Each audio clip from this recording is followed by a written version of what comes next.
Hello, and welcome back to this third video in the series of 4 videos designed to help people who are studying for the membership quiz to join the National Association of Parliamentarians.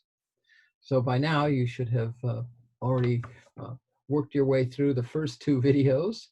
I don't hopefully have to explain a whole lot more about what we're going to be doing, but just to be sure, this quiz will be based on Robert's Rules of Order, newly revised in brief, the 3rd edition. You see the picture of that over there on this slide.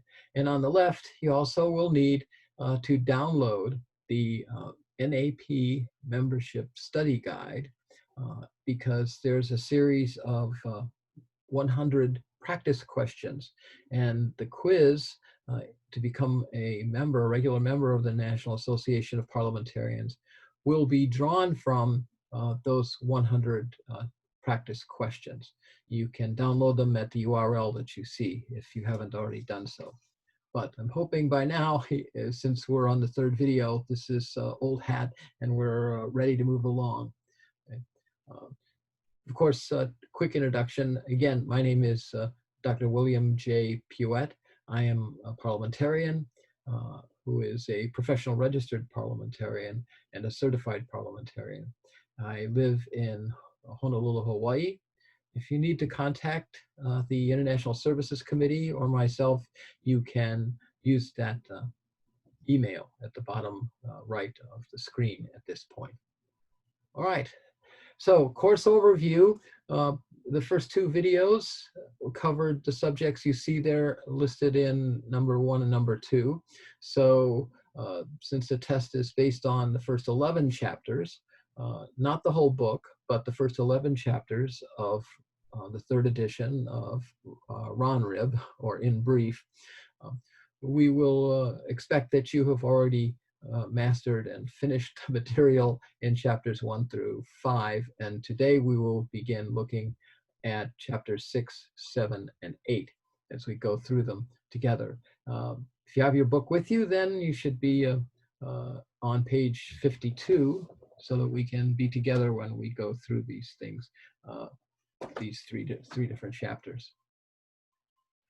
And the first subject area, as you can see, is a postponing and referring to a committee, right? So we're going to be looking at these motions: the motion to postpone to a certain time, the motion to commit or refer, and a little bit about committees and how committee members are chosen and what 2 different types of committees there are and how they're different: standing and special committees.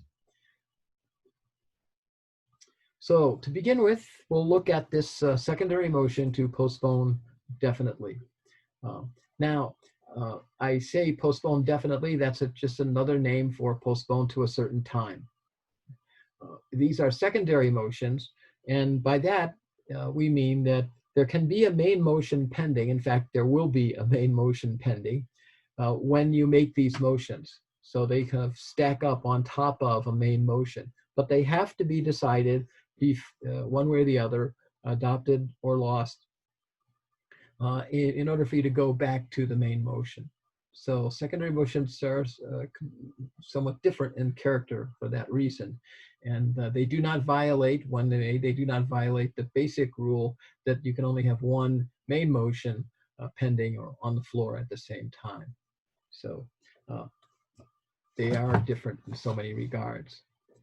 Another thing I'm going to point out is that most of the secondary motions, when you are debating them, you have to debate the secondary motion. You cannot go back and begin and debate or you cannot entertain debate that is directed at the main motion itself. Only if the secondary motion is up, for instance, postponed to a certain time, if that motion has been made, then you will be able to debate, and it will be in order to debate whether or not to postpone to a certain time. Not the merits of the motion that is being considered for postponement. So what does it do? It puts off action on a pending question within limits to a definite day, meeting, or hour, or until a certain event. Postponed question then becomes a general order of the day for the time to which it is postponed. And when you deal on your agenda, as we talked about last time, unfinished business, it's also called unfinished business and general orders. So in other words, that will also be taken up, and the meeting to which it has been postponed under that category, under that heading, unfinished business and general orders. So it needs a second. It is debatable, but again, debate can only go into whether or not to postpone, not the merits of the main motion underneath it. Right? It can be amended because you may decide to change the time in some regard as an amendment to when it will be postponed. But there is a limit on that, by the way. One thing you could not do is you cannot amend to take away the limits, so that the resultant motion, if amended, would just say to postpone, okay, by itself. There are two motions, and although we're not looking specifically at the other motion to postpone, which is to postpone indefinitely, that motion is different and from motion, this is fundamentally different, and it has a different rank, and it has a different effect. So you cannot really change this motion to become the motion to postpone indefinitely.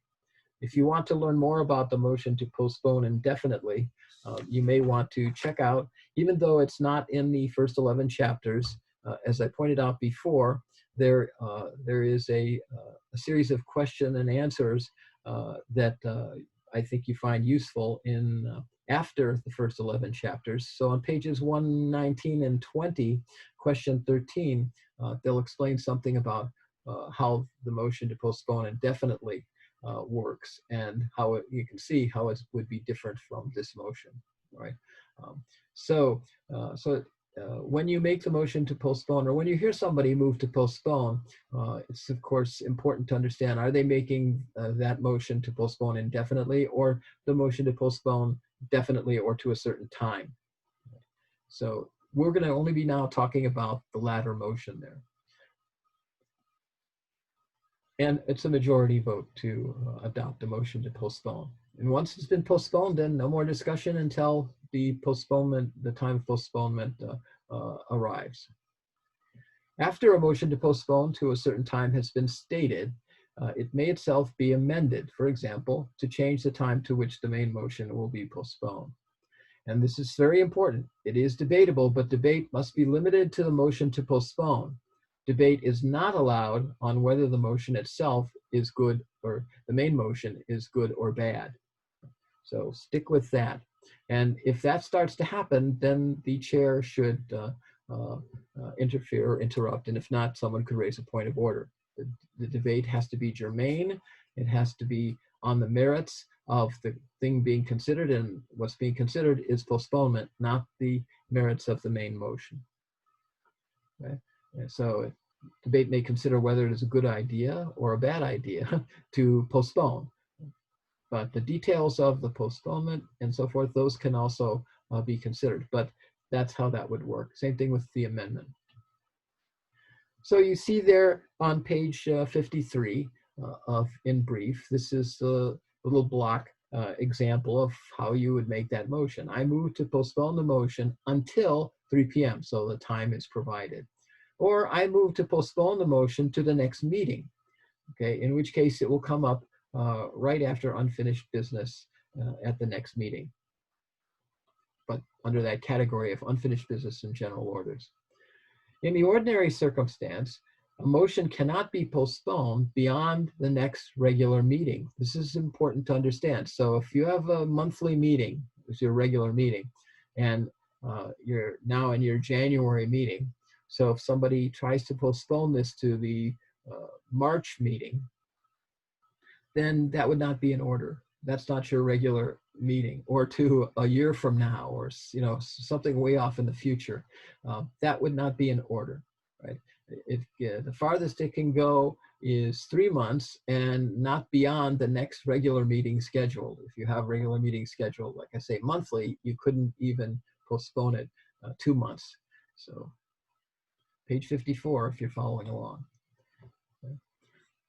Secondary motion to commit or refer sends a pending question to a relatively small group of selected persons, a committee, so that the question may be carefully investigated and put into better condition for the assembly to consider.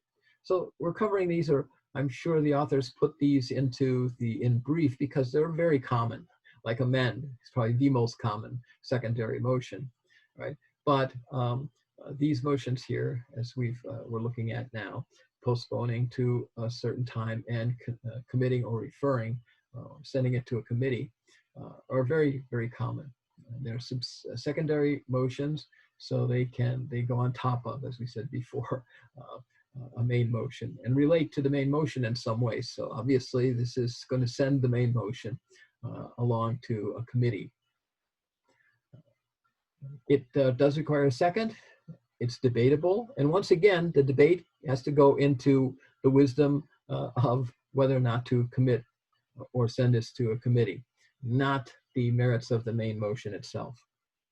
Okay. It can be amended because you may want to decide to send it to a different committee, or you could add when, which would be a good idea, when you want the motion to come back, when what you want the committee to do with it. And it's a majority vote in order to adopt this motion. What is a committee? A body of one or more. So actually, technically, you can now have committees that have only one person on it. Right? But usually it's several people. Committees should, in my opinion, as a parliamentarian, should not be too large. Okay? It'll make it difficult for the committee to meet, and so that's another issue. You don't want to take on the character of an actual assembly. They are elected or appointed by an assembly to consider, to investigate, to take action on certain matters, okay? But also, they will have a more informal way of deliberating. They're not considered to be a form of a deliberative assembly. This is an important point that we looked at the term deliberative assembly in previous video, and committees are not autonomous. They report and their recommendations to the assembly, whatever it might be, the group. So if it's, and then that the group or the society hearing the committee report will make a decision. It's not up to the committee to make a decision unless under rare circumstances they're given power to do so.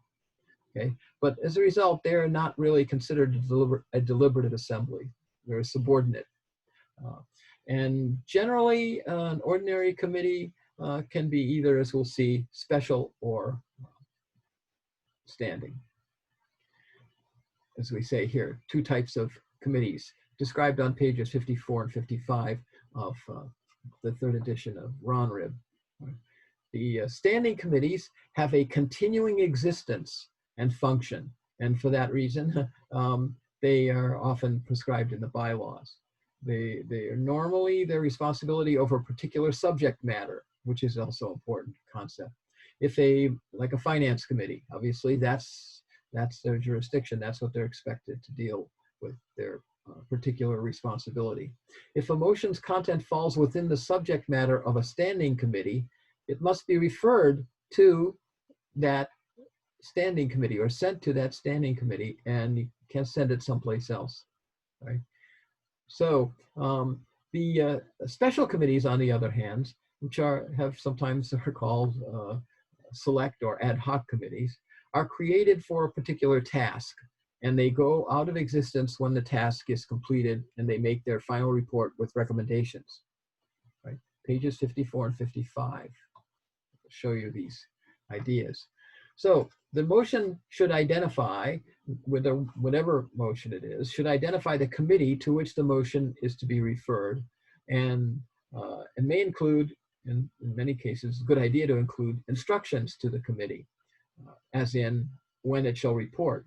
In other words, to report at the next meeting, right? Or what specific task it must accomplish. So you see the example motion there on page 54. I move that the motion be referred to the fundraising committee, and that the committee be instructed to report at the August meeting. Instructions.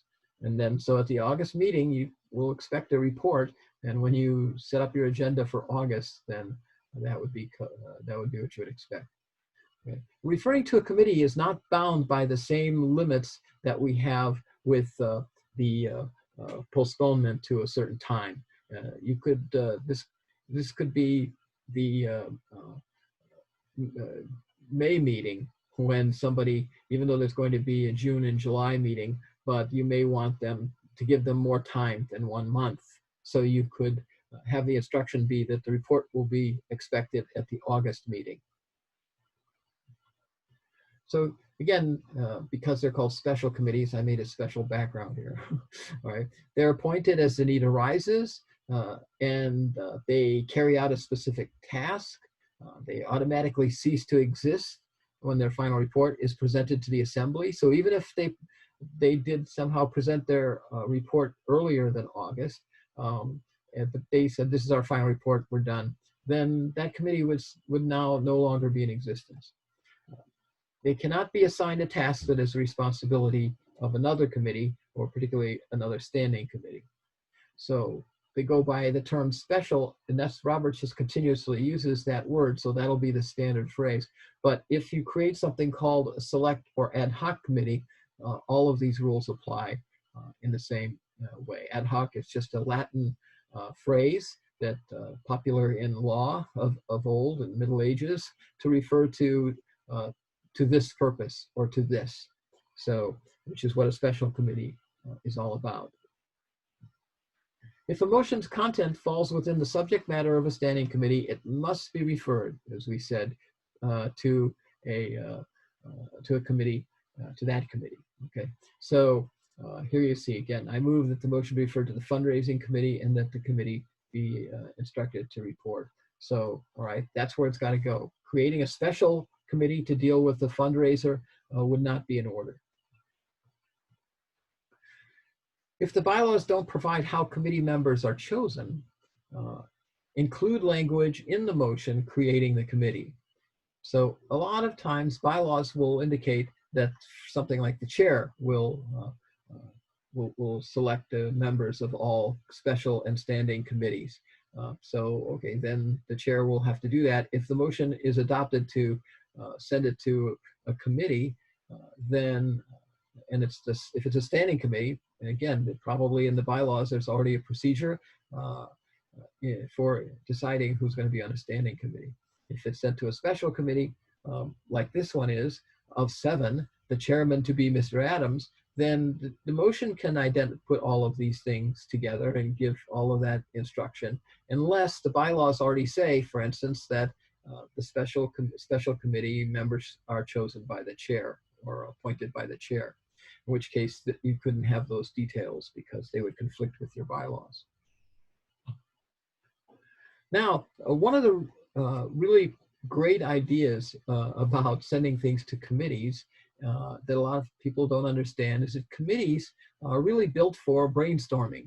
And we said earlier in a previous video that in a regular meeting of a regular assembly, there's no speech allowed until a motion has been made, and then that becomes a debate for or against a proposal, specific proposal. So people will complain sometimes, well, we want to sort of just hash this out, right? Well, that's not what you should be doing in a regular meeting of the assembly. That's what committees are for. So if you want to have issues hashed out and worked over and brought back, then you would have this motion to refer it to a committee, because in a committee, we have these informal or relaxed procedures that you'll see in brief on page 161, I believe, and then it's also on pages 49 through, or it's not pages, on section, in section 49, paragraph 21 of the 12th edition of Robert's Rules of Order newly revised. So again, simply stated, these special procedures that allow that kind of brainstorming permit that people can raise their hand to be recognized by the chair. So you'll have a committee chairman, but you don't necessarily have to, under Roberts, to be recognized. You're supposed to rise or stand up or use some other rule if it's a convention like going to a microphone. the second is not needed. So there's no second needed for motions that are made within the context of a committee, within a committee. So, and informal discussion without making a motion at all is also permitted. So again, speakers are not limited to 2 times. Another relaxed rule in order to allow for a lot of discussion to go forth and ideas to be considered inside these brainstorming groups, which again are not deliberative assemblies, but they can be very useful to again work over and hash out an issue before it comes to, so that by the time it comes to the actual meeting as a recommendation, a lot of thought has already gone into it, and it's based on investigation, because that's the other thing the committee will usually do. And also, by the way, the chair of the committee, if a member, as long as they're a member of the association, and it is possible to have people on a committee who are not actual members of the group, but if the chair is a member, then the chair may make motions, speak, and vote on all questions. So these are very, very different rules from what is ordinary in the regular meeting of a deliberative assembly. I told you before about a little bit about ranking motions. That's why you sometimes need a chart, right? So this is a quick look at them. There's a table like this in the back of the 3rd edition on pages 104 and 105. And the distinction between privileged and subsidiary motions is clearly shown here. But those subsidiary motions are and privileged motions together are called ranking motions. And by the numbers that they're assigned, you can sort of see their rank. So if there is a motion to commit or send this to a committee, okay, then you can still decide to postpone it to a certain time, to a definite time. And if it gets postponed, it will take the main motion and the everything else. So, excuse me, okay, so those things will happen. They can be stacked up one on top of another, right? And so if the motion to postpone it, for instance, to the next, or let's say there's a main motion, somebody moved to amend it, you have an amendment like adding late model into the motion I played with before, where the group has moved to send it to, or to purchase a new car for the executive officer. Then, so that's an amendment, but before the amendment is decided, somebody moves to saying there's lots of different issues there. Why don't we send this to a committee, like the budget committee or a finance committee, because of how much we can afford.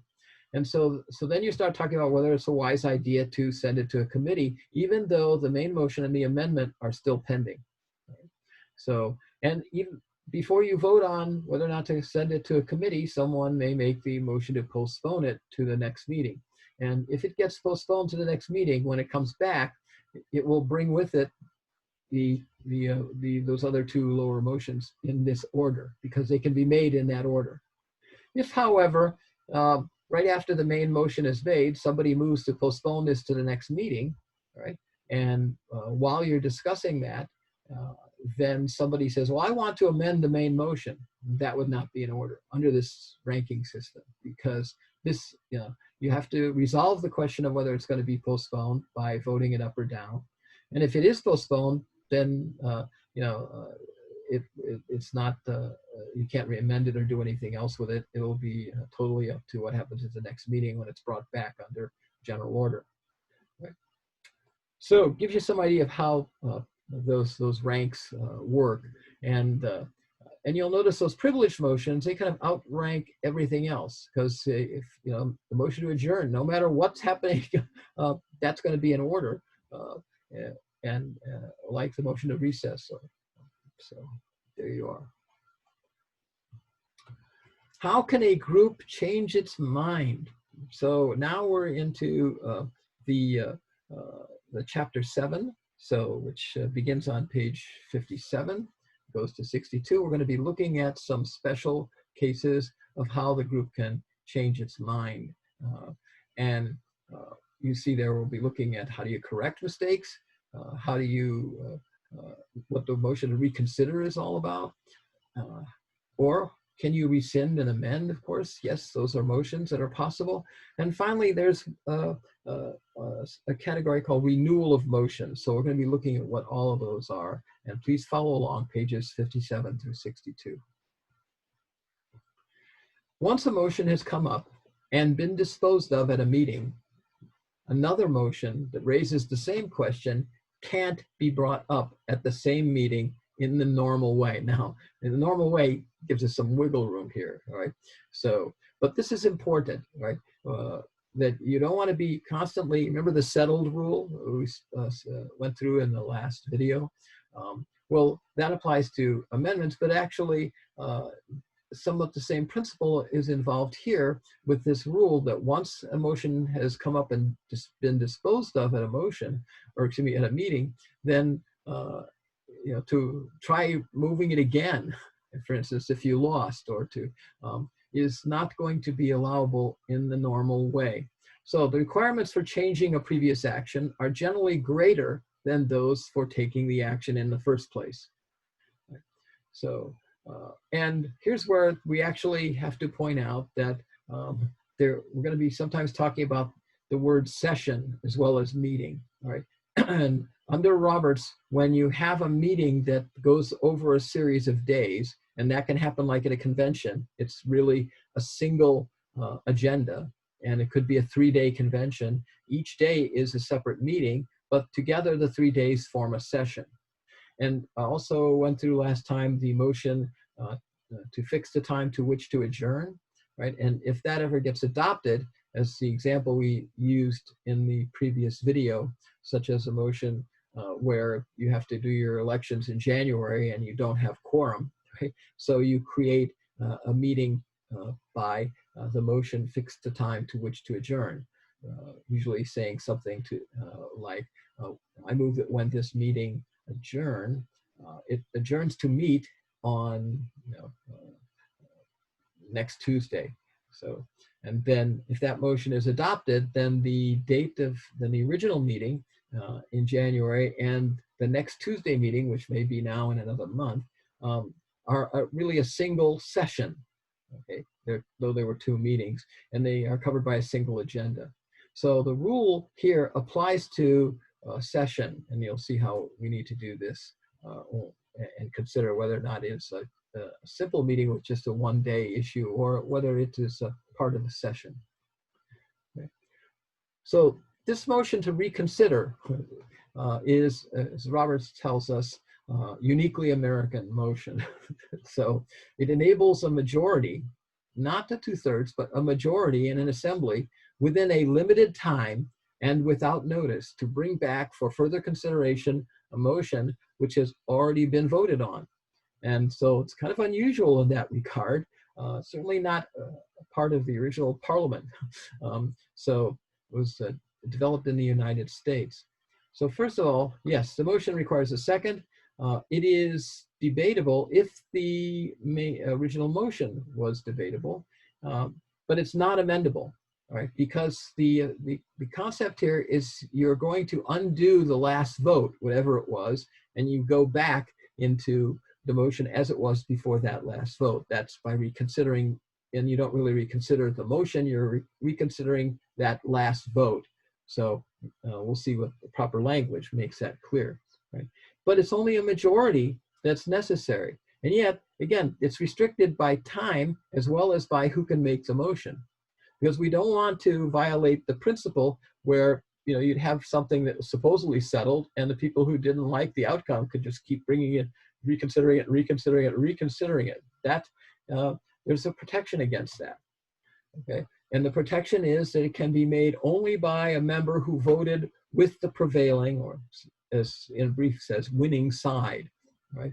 So if a motion was adopted and somebody who was unhappy with the outcome that it was adopted is able to convince somebody who voted for that motion to move to reconsider, that motion can be made by that person.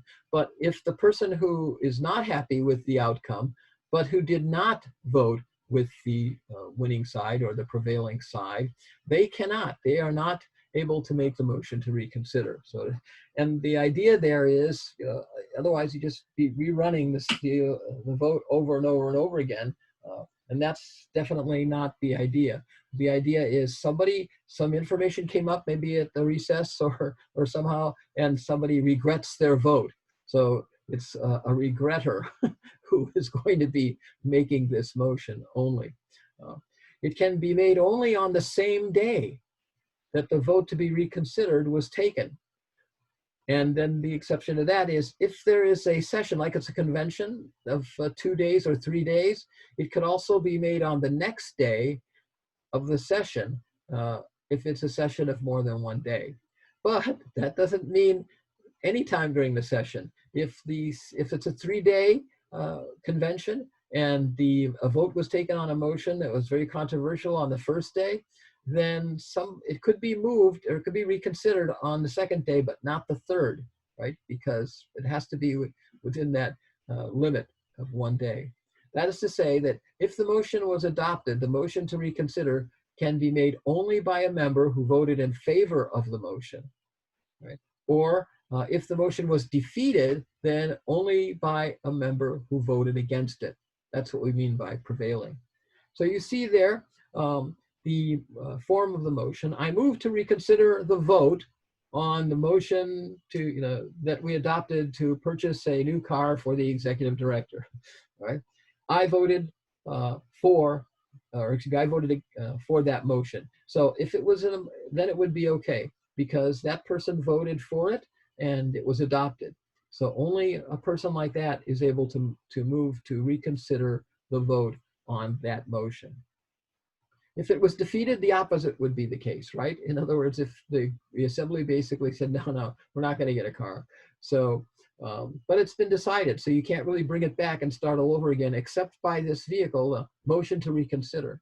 But if it was defeated, then it would have to be moved by somebody who voted against, along with everybody else who was responsible for defeating it. That's what we mean by the prevailing side.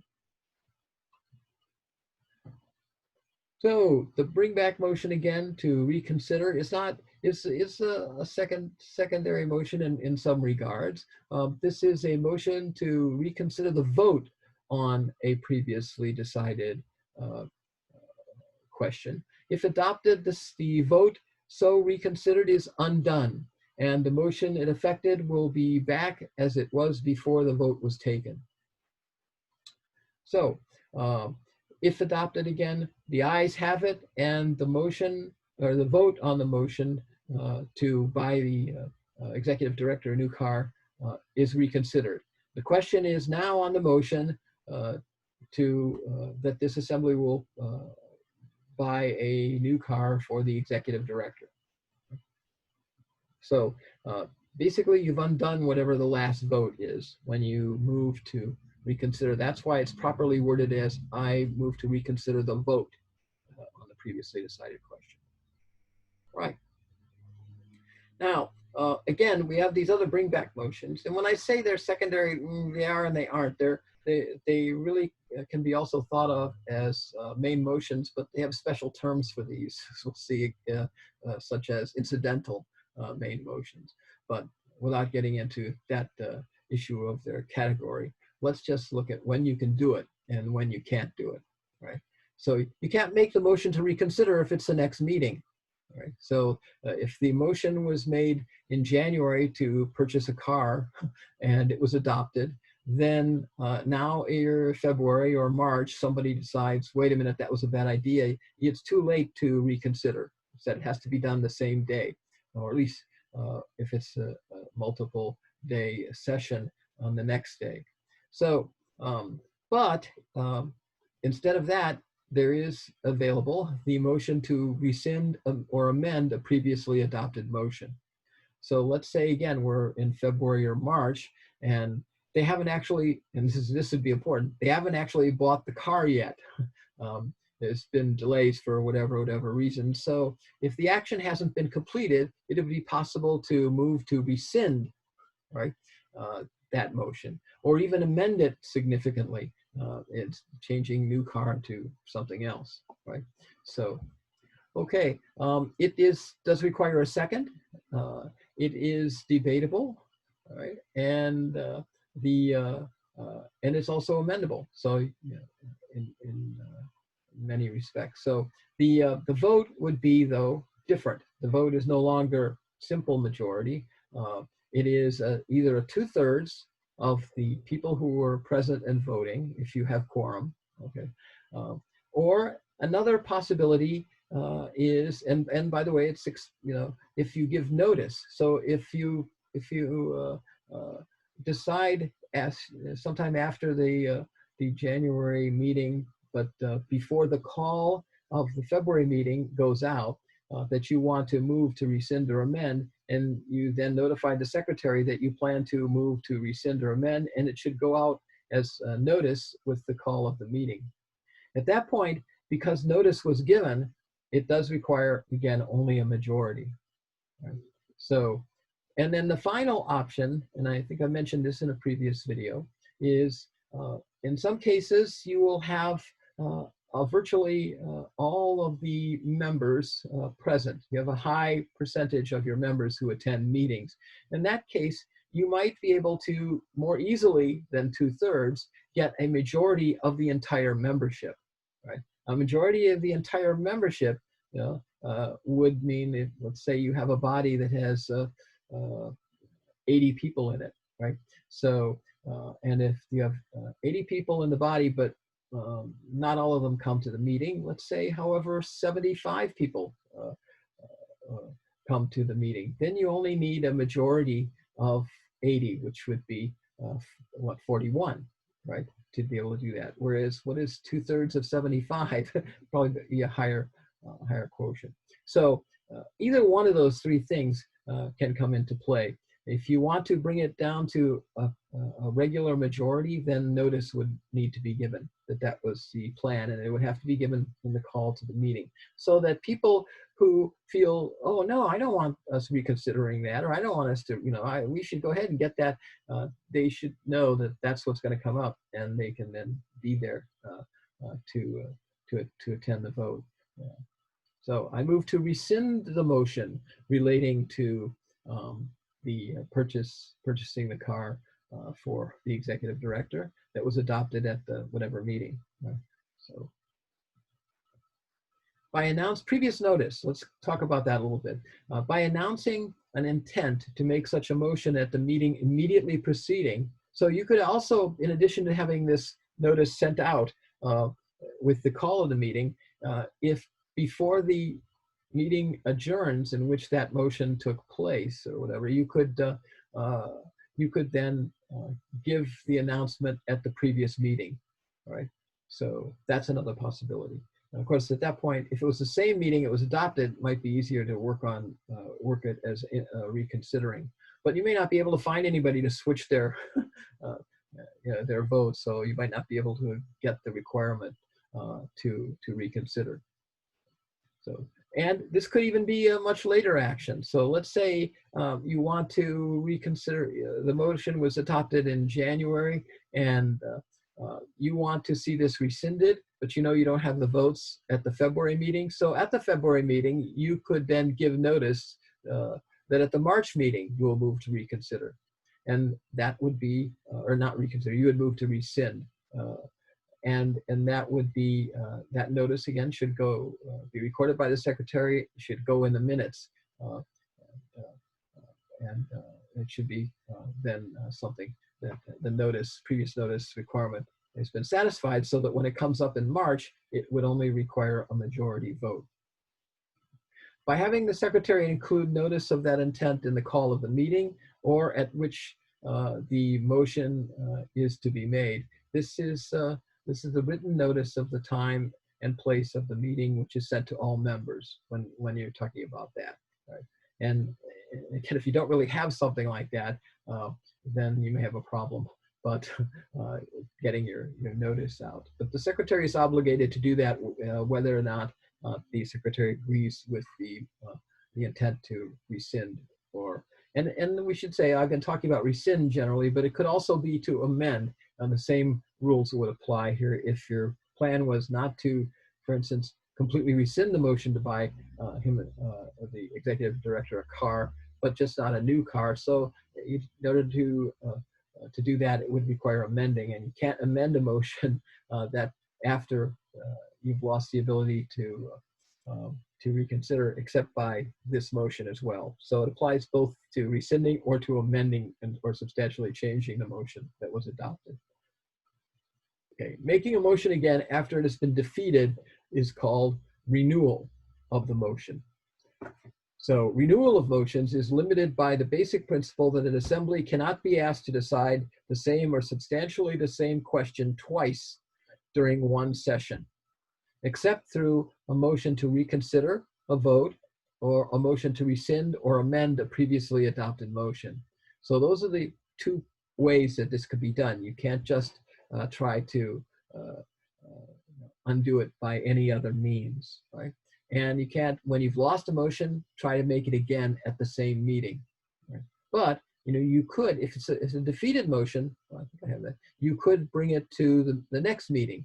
So if you tried to get the motion to purchase a car for the executive director at the January meeting and it failed, that does not prevent you from bringing it to the February meeting or the March meeting or any future meeting, right? You can continue to bring that motion back if you can get a second, and it will be considered.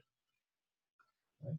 So, but not at the same meeting, right? So voting.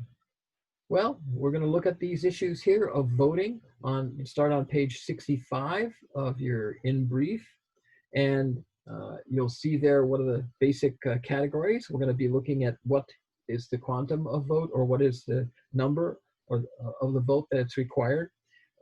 And we're also going to be looking at how things can be adopted by unanimous consent. And we're looking at the members' right to vote, which is very, very important principle and that you need to know about. And also the chair's participation. When can the chair participate in voting? And then also finally, what are the different methods of voting, and how are they made, or how are they enabled at a meeting? Because you can vote in more than one way. All of this is on pages 65 through 76 of the third edition. So let's start with what is the basic requirement here. So you've seen, as we've looked at some of these secondary motions, that you could, in some cases, be voting, and all you need is a majority, right? And a majority is defined as more than half of the votes cast. Wish people, as a personal wish I have here and parliamentarian, don't use the term 50% plus one. That's not a majority. That's not the definition of majority. The definition of majority is more than half of the votes cast. And I can tell you, once you start getting into a percentage plus a number, you can be in a situation where a majority and 50% plus one are not the same number. So, and it's not 50% plus one. It is more than half of the votes cast. But it does not include abstentions.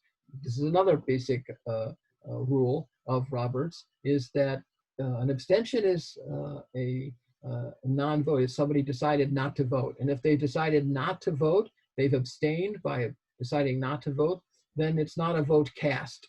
And they are not factored in to this issue, not including abstentions. And that's true for all different manner of voting we have here, all right? And so, well, I should say, it's true for majority and 2/3. Anytime it's a votes cast, you don't include abstentions. Now, 2/3, again, at least 2/3 of the votes cast, so you can't do a voice vote, as I mentioned before. That would have to be a rising or, in some cases, counted vote. But there is, in some cases, a requirement in people's bylaws or in Roberts as an alternative that it could be a majority of the entire membership, in the example I just went through as an alternative. So what does that mean? Well, that's different than more than half of the votes cast. That is more than half of all the members of the voting body, whether they are present or not, right? So as I said before, in a situation where you have 80 members and 75 are present, you don't calculate a majority or 2/3 on on the entire membership, 80. Unless you're in a situation where, or sometimes, as I say, bylaws have sometimes even required that all votes be adopted by a majority of the entire membership, which I don't advise, but there it is. So, and then that would mean if you have 80 members, and that's clear that you know what your membership is and how many there are in your total membership, then the majority of the entire membership would be that you would have to have the people voting for the motion that are, in this case, 41. Right? So to a certain extent there, somebody who is abstaining has the effect of a negative vote. So more than half of the votes cast by persons entitled to vote, excluding blanks or abstentions at a regular or properly called meeting. Right? That's what a majority is. But there's also something called a plurality. And in some cases, again, bylaws may allow an election or a proposition to be adopted by a plurality rather than a majority. You have to look at your governing documents. A plurality vote is, by contrast, the largest number of votes to be given any candidate or proposition when 3 or more choices are possible. So it only comes into play when 3 or more choices are possible. When you have 3 people running for an office, 3, 4, 5, 6, whatever it is, then, and Roberts, of course, says that a plurality that is not a majority never chooses a proposition or elects anyone to any office except by virtue of a special rule previously adopted or bylaws. Right? So I can't even do it at the same meeting, according to Roberts. So plurality voting can be very problematical because, in particularly in elections, if you have a lot of people running for a single office, then somebody with a very small number could end up attaining a plurality. And that's the decision of the group if they want to do that or not, to allow for a plurality to elect. Right? In fact, you could have spoilers be nominated just in order to siphon off votes. So these kind of things may be permitted in certain legislatures, etc. Our mayoral elections work that way because there is a general election as well as a primary. So they will allow for the top 2 people, vote getters, in the primary to be matched off in the general. Okay, those things are not permitted under Roberts. Okay, nor is election by plurality under Roberts, unless, like I say, that's provided for in your bylaws or a special rule previously adopted.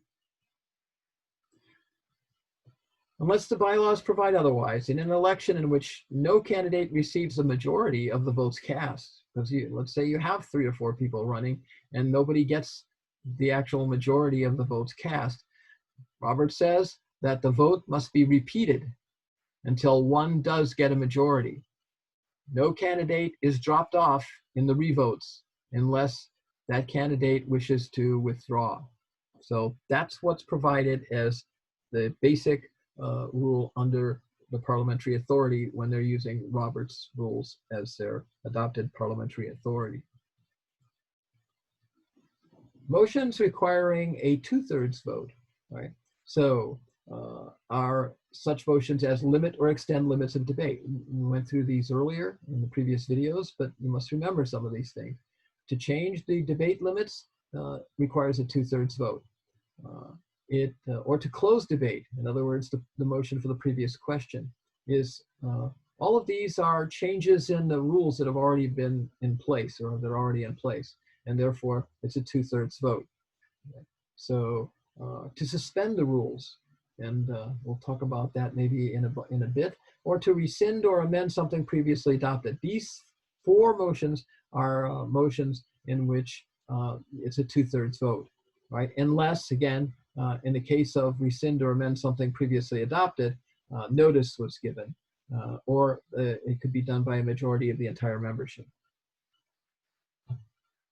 Now, even though I said those higher vote requirements like 2/3 or a majority of the entire membership, well, I shouldn't say that one, okay, but definitely the 2/3 requirement, Uh, a, a motion could be adopted in a meeting with quorum if there is no objection, and that's called general consent.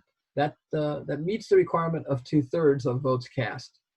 Right? It is used where there seems to be no opposition in routine business. Right? It can be used without even stating the question or putting it to a vote. We've seen examples of that, like the minutes, right? So approval of minutes.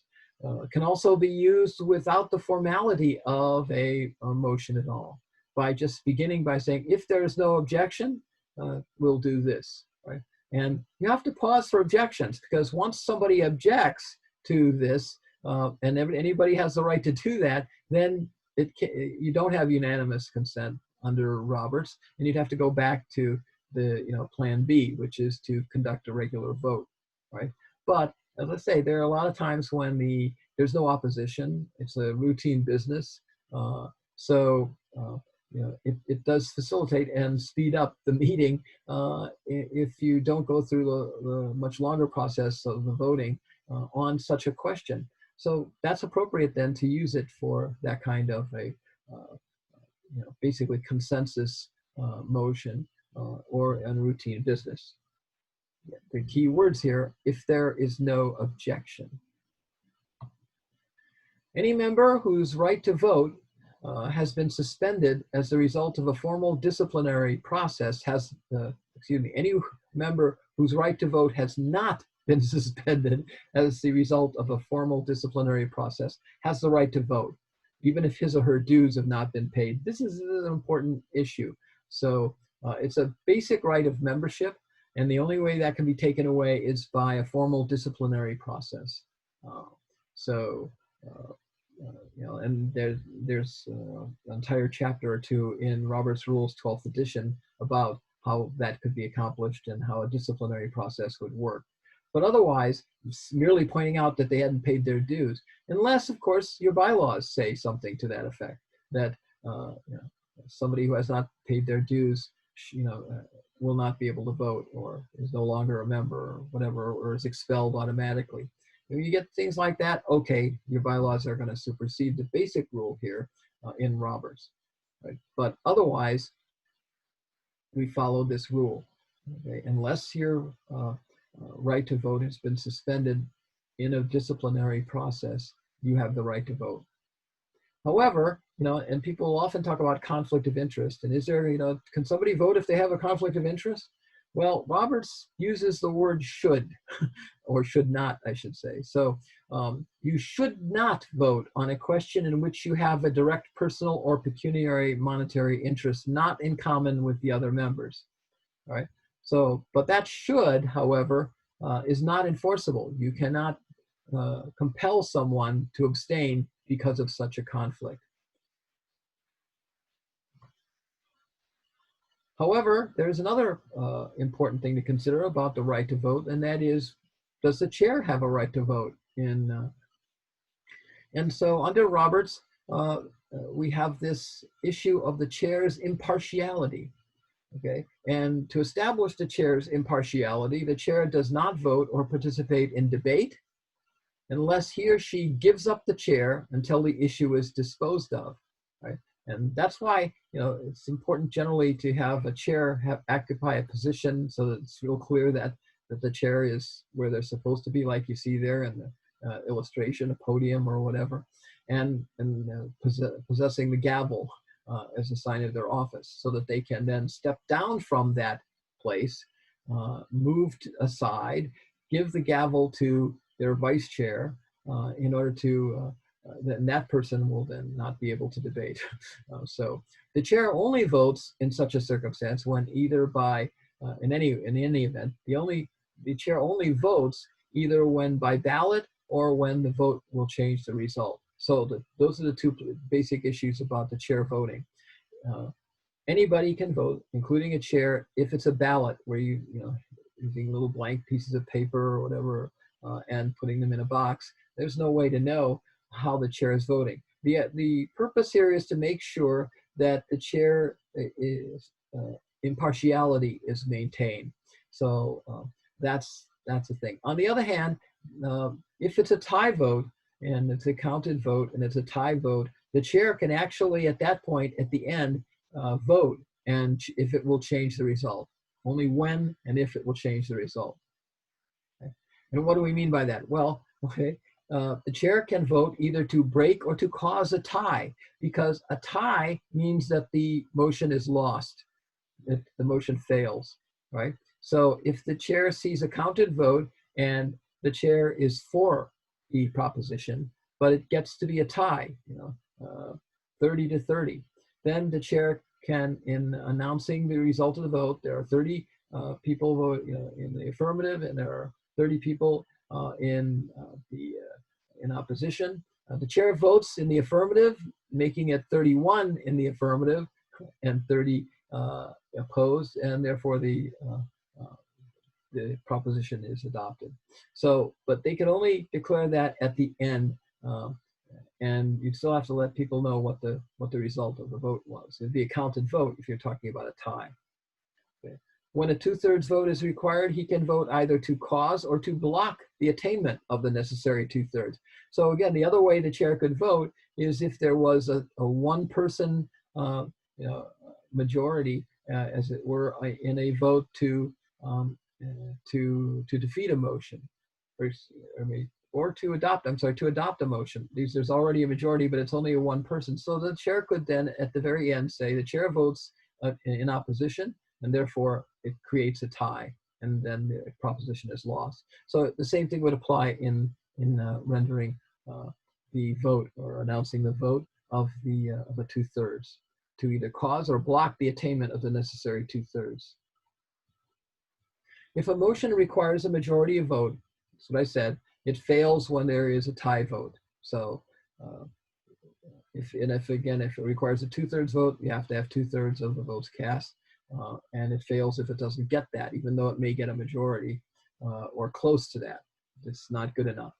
Therefore, if there is a tie before the chair votes, the chair may announce that he or she is voting in the affirmative, causing the motion to be adopted. All right, and now we'll be looking at the issue of methods of voting. So as I indicated in our very first video, the standard mechanism when we're looking at motion handling for voting is by voice vote, which means the chair calls for those in favor to say aye, and those opposed to say no. Right? So and generally you can tell from listening which side is able to carry the majority, and that's fine. But if it's a 2/3 requirement, obviously voice voting is inappropriate. And then, so the other type of voting is by rising or standing, where you ask people who are in favor to rise and then sit down, and then you ask the people who are opposed to rise. And usually this is not a counted vote, all right? This is you can eyeball it, as it were, to tell how well it's gone. And that can be useful because sometimes it can be used if there is a voice vote that's in doubt, because there's this very interesting phenomenon that has been documented, that people vote against a motion louder than they vote for it. So sometimes the chair might think that it didn't make it because the people who are opposed vote, voted no so loud. So in which case the chair in doubt could conduct it again as a rising vote, or any member of the assembly could call by saying division, using that term, for a rising or a standing vote to verify a voice vote, right? So show of hands is, according to Roberts, not supposed to be used in any but a very small assembly. And we saw the rules about committees, because they're generally expected to be small. You could vote in committees with a show of hands, or if you have a very small number of people in membership, show of hands may be permitted. But other than that, it's you're supposed to use if it comes to that, either a voice vote or a rising vote. The counted vote is something that, again, if it's a counted vote, it would only happen. It's sort of like a rising counted, right? Where the chair calls for people who are in favor to rise, and then be counted. And at that point, you have to have people assisting the chair, if necessary, to count how many people are that. Then they sit down, and then you take the people who are opposed to the motion, again, you ask them to rise and stay standing until their votes have been counted. And once they've been counted, then you can announce the result as the chair, right? When somebody complains that a voice vote was not determinative, we'll see this by shouting division, it does not entitle them to have a counted vote, only a rising vote, right? Which is not counted. And of course, there's a ballot, right? Ballot voting. And finally, there's a roll call. And a roll call vote, if that's either required in your rules or your bylaws, then the secretary calls the name of everybody who is in the meeting, and that person then, when they are called, votes out loud, and that's how that happens. And by the way, Robert says that the result of such a roll call must go in the minutes. The purpose of a roll call is exactly the opposite as the purpose of a ballot. In a ballot, everybody's vote is secret. In a roll call, everybody's vote is public, and it becomes a matter of record in the minutes. Okay, so again, the regular method of voting for a motion is not requiring more than a majority for adoption of votes cast. Is those in favor of the motion say aye, and you pause, and then those opposed to the motion say no. Those are the correct terms to be used here. And as I said before, if the result of a voice vote is inconclusive, or people don't feel there's some doubt about it, or even the chair may regard it, then any member may call for a division of the assembly, which is done by rising, and no second is needed, and then no vote is required in order to do this, to have the call, to have it be done over again, but it's only going to be done over again as a rising vote. Most often used when a voice vote has been taken with an inconclusive result, and the normal method of voting when at 2/3, so the rising vote, is required for adoption of a motion. And once you are there, then you say, those in favor of the motion, please rise. Then you just look, you don't count, okay? And those opposed, also now, after the other people have been seated, please rise. So you should, in most of those cases, you can tell just by looking whether or not you have the required amount of either majority or 2/3, right? But that's a rising vote is not counted. The show of hands in small assemblies can verify voice votes by show of hands. Cannot generally be used as a division, which requires a rising vote. When a rising vote is inconclusive, okay, so even when, I've seen this happen quite a lot, when, and particularly conventions, where those in favor rise, and okay, you look, you haven't counted it, right? Those opposed rise, and it turns out, gee, without counting it, I'm not sure. So in this case, the chair, without a motion, can say the chair is in doubt, and then do this as a counted vote by saying those in favor of the motion will rise and remain standing until counted. And then when you tell them to be seated, then you take the negative vote. Those opposed will rise and remain standing until counted. And you may require, if it's a big group, people to help you do that count to get the accurate one, or more than one person, right, to be able to help you do that. So if you have to get a 2/3 and you've done a counted vote, and then, oh, I'm sorry, one other thing about the counted vote before I talk about 2/3. Let me back up, okay? So a counted vote cannot be demanded by any single member. The chair could do it on the chair's sole authority because the chair is in doubt. But if the chair just continues and you're a member and you feel the rising vote was not decisive or it was inconclusive, the only way you can get a counted vote is by a motion that has to be seconded, right? And then you have to then vote on that motion, all right? So whether or not there'll be a counted vote. So a member does not have the right to demand a counted vote, a single member. That only the assembly can order a counted vote, or the chair. Okay, now, if it's a 2/3 requirement, here's your fast way to calculate 2/3. double the no must be equal to or less than the yes votes.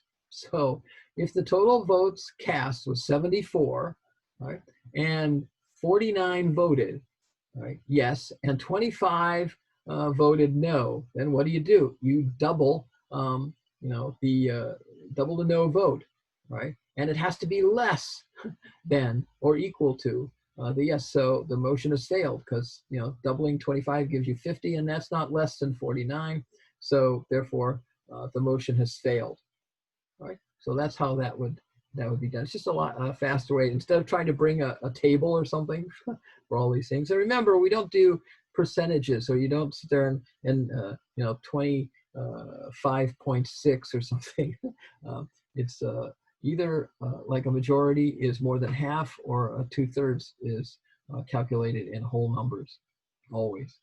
In the back of the In Brief book, again, we have very useful tables here, which you may want to look at or use if you are a presiding officer and you need to figure out how to conduct one of these. So you'll see there's a script for the rising vote and a counted rising vote and a show of hands and even the counted show of hands vote, which is, I think, really interesting.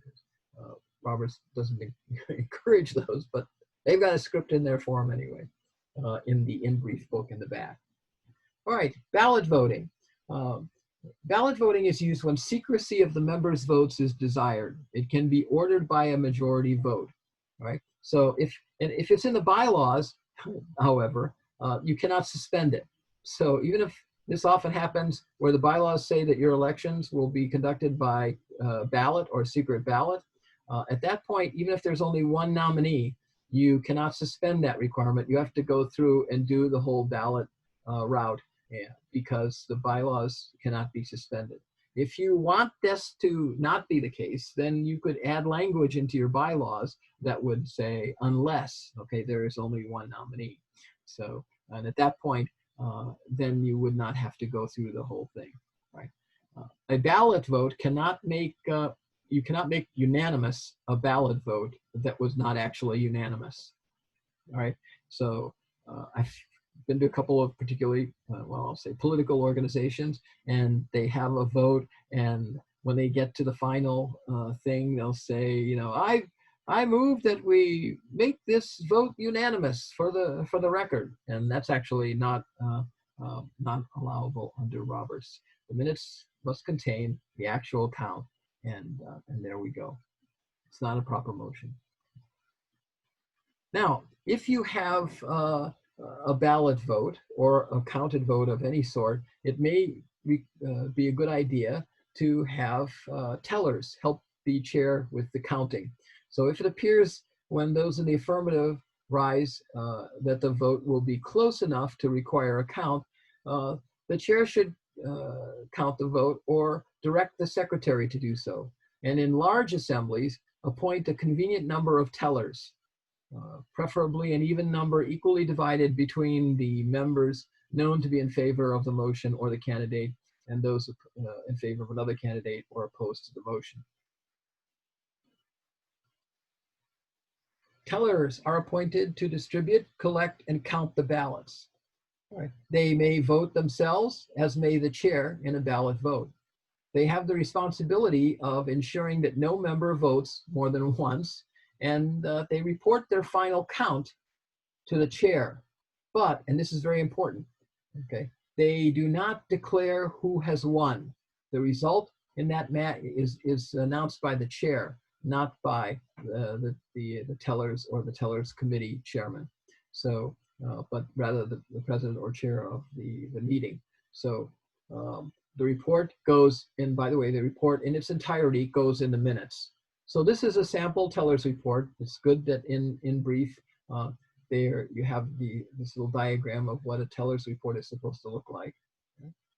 And if it is, in this case, an election, those are the things you have to have. Number of votes cast should be reported, right? Because it's going to be a majority of the votes cast, so you have to know what it's going what that's going to be.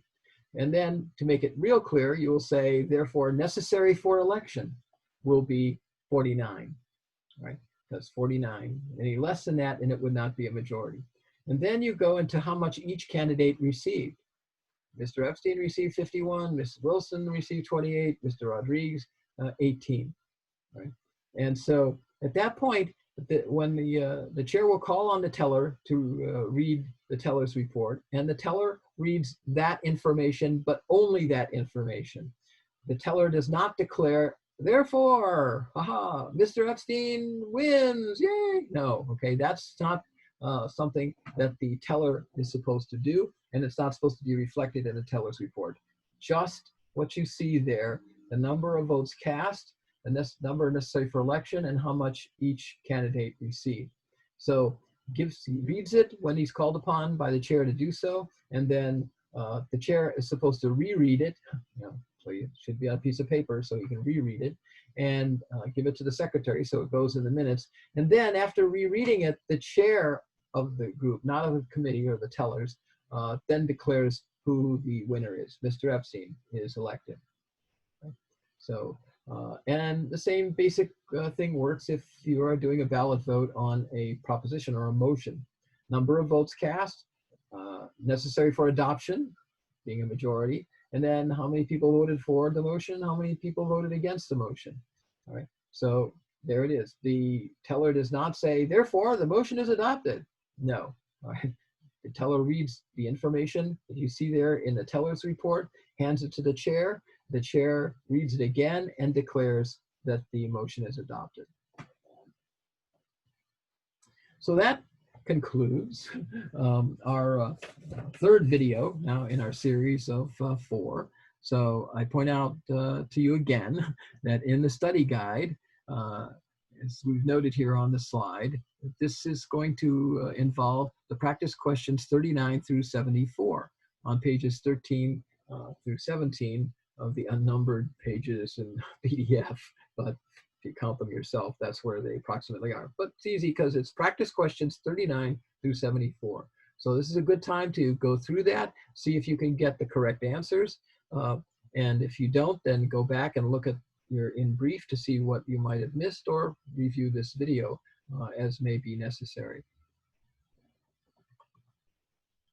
Next video, the last of the 4 videos, we will take up the last of the set 3 chapters, which are chapters 9, 10, and 11, that cover elections, basic types of rules, enforcement, and suspension of rules, pages 77 through 95. So before you look at the 4th video, please read pages 77 through 95 and the material in those chapters 9, 10, and 11, which will be our last video then. And when you come back, then you can open up the video and go through that last video. And that should conclude the series. And I believe at that point you should be ready to fill out the application, if you haven't done so already, to take the membership quiz. And I believe if you've been diligent in paying attention to these 4 videos and read the material, you should have no trouble passing. And particularly if you have gone through those questions so you understand essentially what you're going to be asked, or what questions are likely to be chosen from that list of 100 questions to be on your quiz. So again, thank you very much for your attention, and goodbye for today. Hope you will be back to see the 4th video when you're ready.